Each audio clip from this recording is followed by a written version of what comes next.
guys, it's Alice. I'm back after so long, let's just say.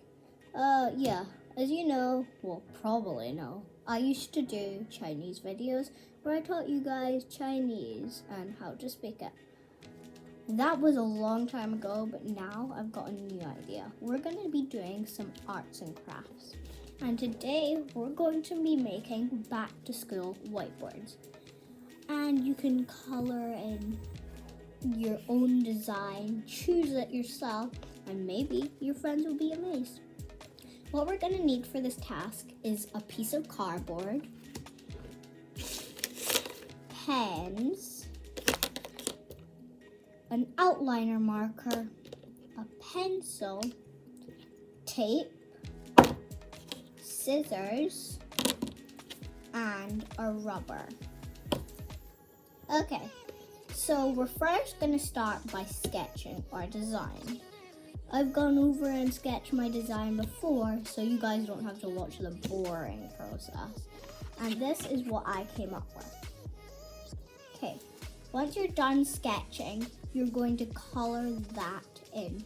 But make sure when you're sketching, before you color in, you want to get it as perfect as you want. Because if you start outlining it or coloring it in and you're not happy with your design, the rubber can't rub it out then. So make sure that you do everything as well as you want. Okay, so once that's done, you will end up with something like this. This is my one.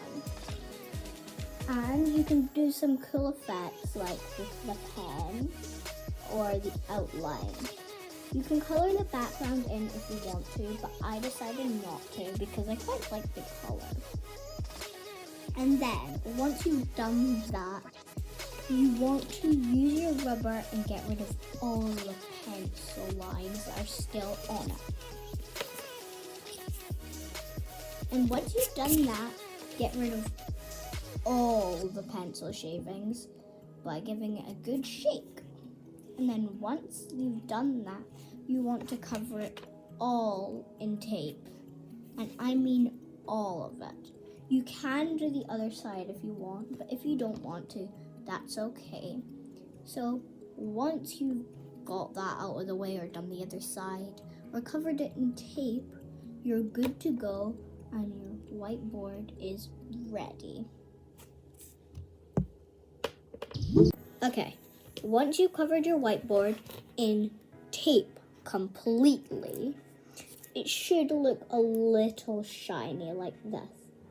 You can answer all the problems your teacher asked you to do on it. For example, 12 times 12. You can write that with your whiteboard pen easily. And then the answer would be 144, 144. And then you can write it on, and of course, you can rub it out, and it's all gone. Perfect. Okay, thank you for listening. Make sure to hit that subscribe button and like if you haven't already, and leave down in the comments a message for me or an idea that you think I could do for a future project. Thanks for watching, and thank you again. Bye. Bye.